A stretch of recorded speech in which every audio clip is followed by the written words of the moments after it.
अक्सर ऐसा होता है कि सुंदर स्त्रियों के पास बुद्धि बिल्कुल नहीं होती। बहुत मुश्किल है, बहुत मुश्किल है। और अक्सर ऐसा होगा कि बुद्धिमान स्त्री सुंदर नहीं होगी।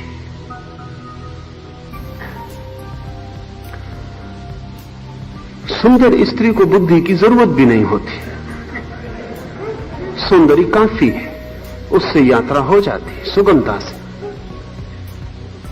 स्त्री कुरूप हो तो उसको बुद्धि की जरूरत होती, क्योंकि फिर उसकी यात्रा के लिए कोई उपाय ही नहीं रहा।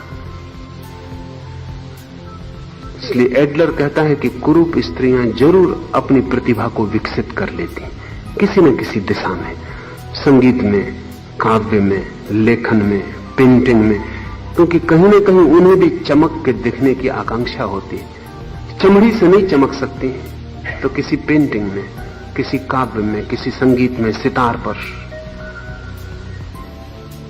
इसलिए जरा देखें, जब भी आप प्रतिभाशाली स्त्री देखें तो सोचना, बड़ी संगीतिका हो, प्लेबैक सिंगर हो, पर सुंदर नहीं होगी। सुंदर स्त्री इस तरह की झंझट में नहीं पड़ती। क्या जरूरत संगीत की? उसका शरीर संगीत है तो कोई परिपूरक खोजने की आवश्यकता नहीं। एक दिशा में आदमी बढ़ जाए तो सब दिशाओं से सिकुड़ जाता है।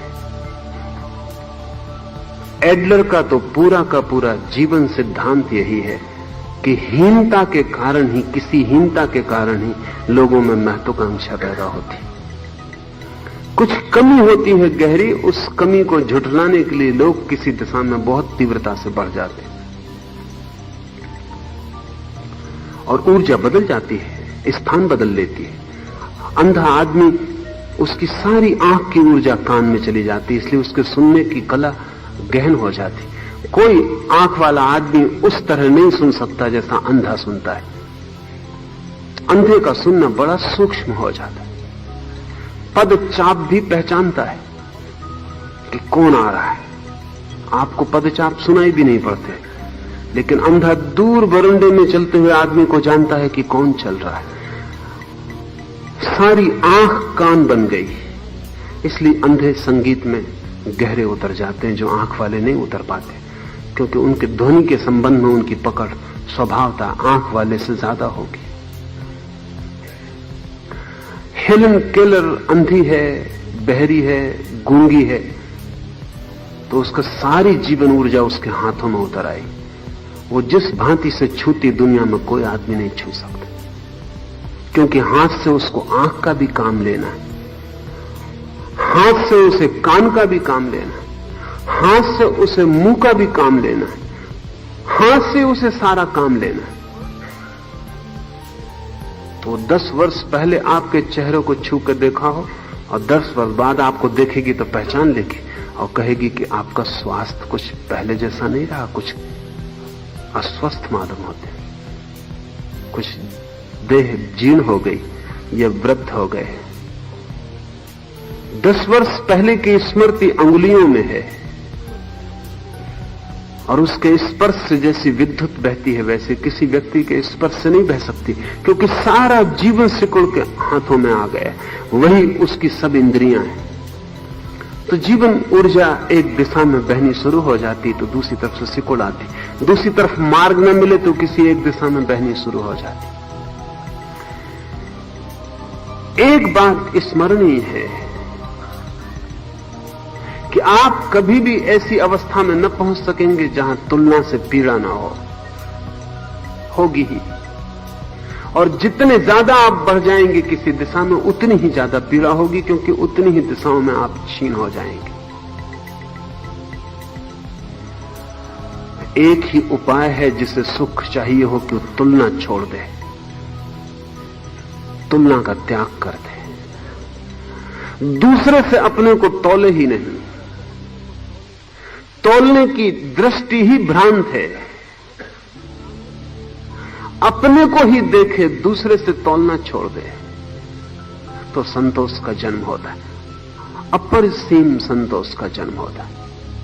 क्योंकि तब न कोई कुरूप है, तब न कोई बुद्धिमान है, तब न कोई मूढ़ है, तब न कोई सुंदर है, क्योंकि ये सारी की सारी चीजें विपरीत से जुड़ती हैं। जब मैं अकेला हूं, समझ लें कि सारी पृथ्वी के लोग समाप्त हो गए और आप अकेले बचे, तीसरा महायुद्ध हो गया और आप अकेले बचे, सारी पृथ्वी शांत हो गई, तब आप बुद्धिमान होंगे, मूढ़ होंगे, तब आप सुंदर होंगे, कुरूप होंगे, तब आप लंबे होंगे, ठिगने होंगे, तब आप गोरे होंगे, काले होंगे, तब आप क्या होंगे? तब ये सारी की सारी चीजें खो जाएंगी, सिर्फ आप होंगे और ये सारी बातें व्यर्थ हो जाएंगी। उस क्षण में जो शांति आपको मिलेगी, वो शांति अभी मिल सकती है अगर तुलना छूट जाए, क्योंकि जगत बाधा नहीं दे रहा है, तुलना बाधा दे रही है। और तुलना मूढ़तापूर्ण है, क्योंकि तुलना हमेशा विपरीत पर निर्भर है, सौंदर्य कुरूप पर निर्भर है, धनी गरीब पर निर्भर है। गरीब हट जाए जमीन से, धन की सारी गरिमा हट जाएगी। लेकिन गरीब कोशिश में लगा होता है अमीर को मिटाने की, अमीर कोशिश में लगा होता है गरीब को मिटाने की। दोनों एक दूसरे पर परजीवी हैं, एक दूसरे पर जी रहे हैं, दोनों ही मिट जाएंगे या दोनों रहेंगे। इसलिए सोवियत रूस जैसे मुल्क में जहां के अमीर को मिटाने की गरीब ने कोशिश की, अमीर मिट गया, नाम बदल गया, दूसरे अमीर आ गए, क्योंकि दोनों साथ ही हो सकते। पहले जहां पूंजीपति था वहां अब मैनेजर आ गए। बर्न हमने ठीक शब्द का उपयोग किया है, वो कहता है कम्युनिस्ट रेवोल्यूशन जैसी कोई चीज दुनिया में नहीं हुई है अभी तक, मैनेजरियल रेवोल्यूशन। सिर्फ व्यवस्थापकों की बदलाहट हो जाती, मालिक की जगह दूसरे मालिक आ जाते हैं, उनका नाम दूसरा होता है, तख्ती दूसरी होती है, लेकिन वो जो गुलाम था गुलाम होता है, मालिक होता है। वो दोनों का नाता रिश्ता बना ही रहता है, वो कहीं समाप्त नहीं होता। या तो दोनों रहेंगे या दोनों जाएंगे। द्वंद्व के इस जगत में एक से छुटकारा और एक का बचाव संभव नहीं है। हम सब तरह की कोशिश करते हैं छुटकारे की। हम चाहते हैं युद्ध ना हो, शांति हो। कितने लोगों ने नहीं चाहा कि शांति हो, लेकिन कुछ हो नहीं पाता। 10 साल नहीं बीत पाते और महायुद्ध उतर आता है। ऐसा लगता है कि कोई उपाय नहीं है। शांति और युद्ध परिपूरक है, विपरीत नहीं है। और अगर युद्ध ना हो तो शांति भी व्यर्थ मालूम होने लगती है। जैसे युद्ध होता है शांति में सार्थकता आ जाती है, अर्थ मालूम होता है। जैसे जन्म और मृत्यु है, ऐसे ही शांति और युद्ध है। तो बर्ट्रैंड रसल जैसे लोग, जो भले लोग हैं और जो चाहते हैं दुनिया में शांति हो, युद्ध ना हो, उन्हें लाओ त्से को ठीक से समझना चाहिए। क्योंकि लाओ त्से कहेगा ये नहीं हो सकता, दुनिया होगी, शांति होगी तो युद्ध जारी रहेगा। एक ही उपाय है, जमीन शांत हो, यहां युद्ध ना हो। वो उपाय यह है कि हम किसी और ग्रह पर अगर जीवन को पालें, मंगल पर अगर कोई जीवन मिल जाए और प्लेनेटरी युद्ध छिड़ जाए कि मंगल से पृथ्वी का संघर्ष होने लगे, तो पृथ्वी पर युद्ध बंद हो जाए, फिर पाकिस्तान हिंदुस्तान के लड़ने का कोई अर्थ नहीं रह जाए। क्योंकि बड़े दुश्मन के मुकाबले हमें इकट्ठा हो जाना पड़ेगा। ऐसा अभी भी होता है। हिंदुस्तान पाकिस्तान लड़ते हैं तो गुजराती और मराठी का युद्ध समाप्त हो जाता है, वो इकट्ठे हो जाते हैं। पंजाबी गैर पंजाबी का युद्ध समाप्त हो जाता है, मद्रासी गैर मद्रासी का युद्ध समाप्त हो जाता है, वो इकट्ठे हो जाते। बड़ा दुश्मन सामने आ गया, कॉमन इनिमी सामने आ गया, हम इकट्ठे हो जाते। इसलिए जब युद्ध चलता है तो देश में बड़ी एकता मालूम होती है। वो ये एकता नहीं है, वो छोटे युद्ध समाप्त हो जाते हैं जब बड़ा युद्ध सामने होता है। वैसे जैसे आपको छोटी मोटी बीमारी और बड़ी बीमारी हो जाए, पैर में फुंसी हुई थी, फिर कोई कह दे कैंसर हो गया, फुंसी समाप्त हो गई, अब है ही नहीं। अब कौन उस फुंसी को, उसका बोध भी नहीं रह जाएगा। छोटी बीमारियों को मिटाने का बड़ा सीधा तरीका, बड़ी बीमारी। छोटी बीमारी तिरोहित हो जाती है। हिंदुस्तान पाकिस्तान लड़ते तो छोटी बीमारियां तिरोहित हो जाती, मुल्क इकट्ठा मालूम होता है।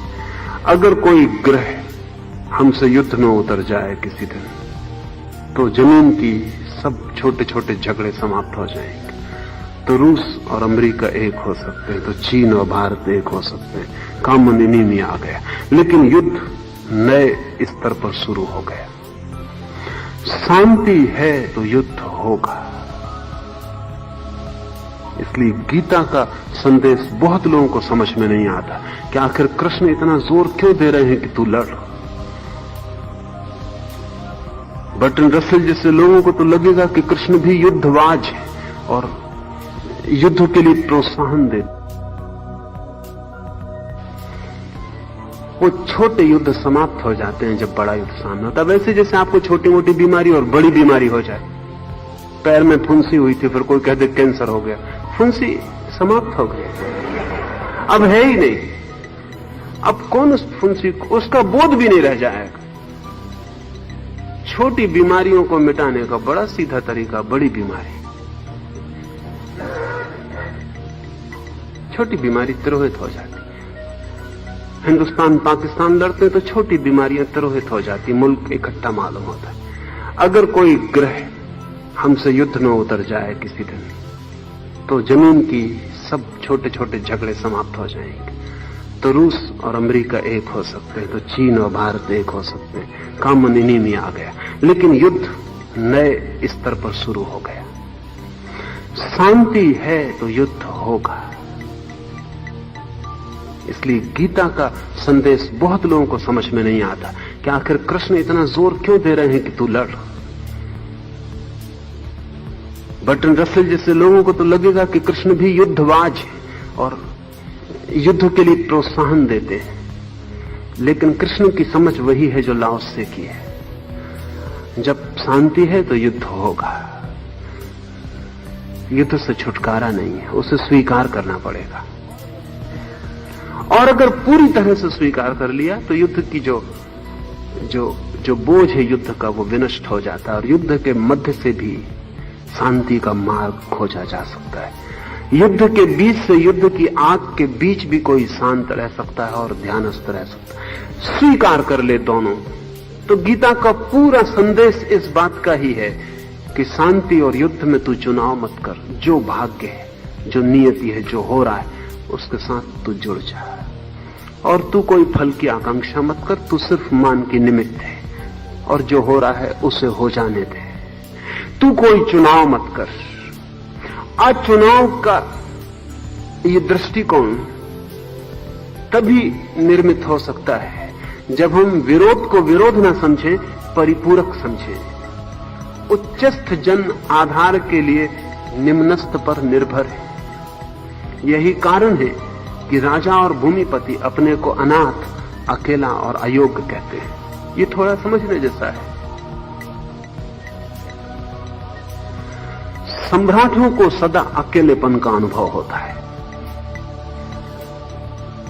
धनियों को अकेलेपन का अनुभव होता है। ऐसा अनुभव गरीबों को नहीं होता, लोनलीनेस का। अपने महल के शिखर में वो अकेले रह जाते।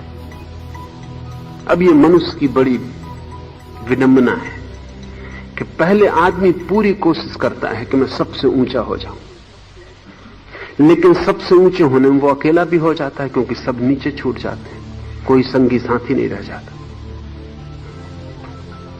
जब अकेला रह जाता आदमी, तब उसको पीड़ा शुरू होती है कि मैं बिल्कुल अकेला हूं, कोई नहीं जिससे मैं बात कर सकूं, कोई नहीं जिससे मेरा प्रेम हो सके, कोई नहीं जिससे मेरी मित्रता हो। और तब अकेलापन सालता है और दुख देता है। और सारे लोग इस कोशिश में लगे रहते हैं कि उस शिखर पर पहुंच जाएं जहां हमारे बराबर कोई भी ना हो, तो फिर आप अकेले हो ही जाएंगे। अकेले होने की किसकी तैयारी नहीं है और अकेले होने की सब कोशिश में लगे हैं। इसलिए धनी आदमी अपनी सफलता के चरम क्षण में पाता है कि असफल हो गया, क्योंकि संबंध ही टूट गया सब उसका। अपना कोई भी ना रहा, धन रह गया, सिर्फ उसके ढेरी पर धन की एवरेस्ट की ढेरी बन गई, उसके ऊपर वो अकेला रह गया। प्रसिद्धि यश के शिखर पर आदमी पाता है कि सब व्यर्थ हो गया, क्योंकि बिल्कुल अकेला हो गया। हिटलर या मुसोलिनी जैसे व्यक्तियों से अकेला व्यक्ति खोजना मुश्किल है, बिल्कुल अकेले हो गए। और तब अकेलापन सालने लगा कि अब कोई संगी साथी नहीं है। जीवन का सारा रस संगी साथियों के साथ जुड़ा है। हम जितने ज्यादा लोगों के साथ साझेदारी में हो सके, हमारी भावदशा जितने लोगों में प्रवेश कर सके और जितने लोगों का प्रवाह जीवन का हम में आ सके, उतना ही आपको अच्छा लगेगा, सुखद स्वस्थ मालूम पड़ेगा। जितने आप अकेले होते जाते हैं उतनी जड़ें उखड़ती जाती हैं भूमि से। समाज भूमि है और हर चेतना जो आपके आसपास है इतनी दूर नहीं है जितना आप सोचते हैं जुड़ी है। और जब आप बहुत दूर अपने को खींच लेते हैं और हट जाते हैं तो अपने हाथ से ही आप अपने जीवन स्रोत को तोड़ देते हैं। सम्राटों को निरंतर अनुभव हुआ है कि वे बिल्कुल अकेले रह गए, कोई उनका नहीं है। मगर इसमें किसका कसूर है? उनकी ही चेष्टा रही है कि इस जगह आ जाएं जहां कोई समान न रह जाए। जहां कोई समान न हो वहां मित्रता भी नहीं हो सकती, प्रेम भी नहीं हो सकता। तो आप समझ लें, आपके ख्याल में नहीं आएगा एकदम से, जैसे आप अकेले रेगिस्तान में छोड़ दिए गए हो, जहां बोल भी नहीं सकते, अपना दुख भी नहीं कह सकते, अपने सुख की खबर भी नहीं दे सकते, कोई वहां है ही नहीं। चिल्लाते हैं तो अपनी ही आवाज गूंज के तिरोहित हो जाती, कोई प्रत्युत्तर नहीं आता।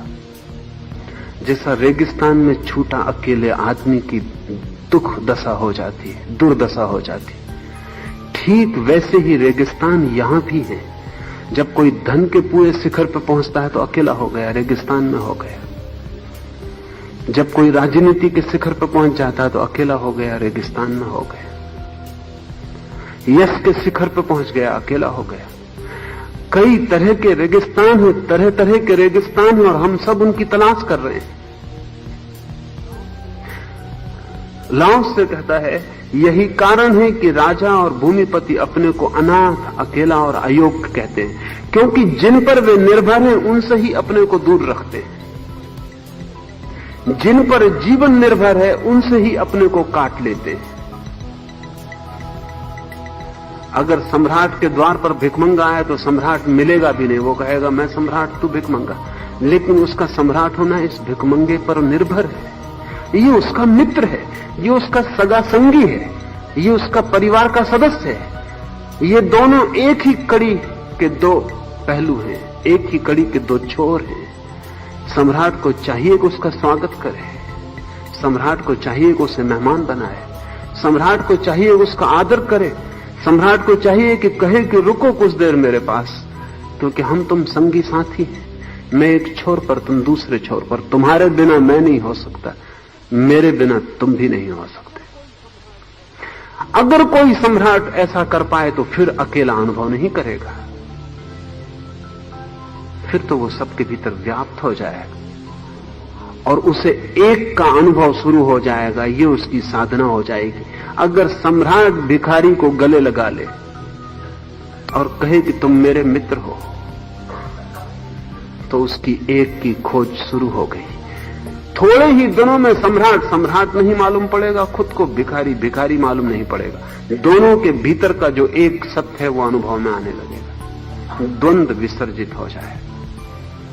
इसलिए हमने फिक्र की थी कि सम्राट भिखारी को सम्मान दे, आदर दे, शक्ति झुके उनके सामने जिनके पास कुछ भी नहीं है, ताकि उस एक की खोज जारी रहे।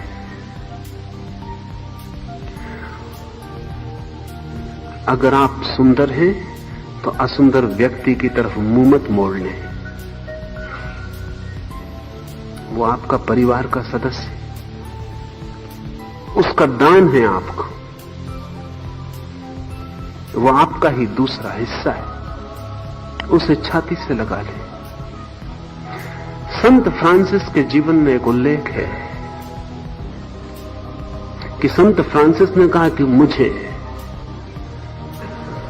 परमात्मा का जो पहला अनुभव हुआ वो हुआ एक कोढ़ी को जब मैंने छाती से लगाया, और जब मैंने उसके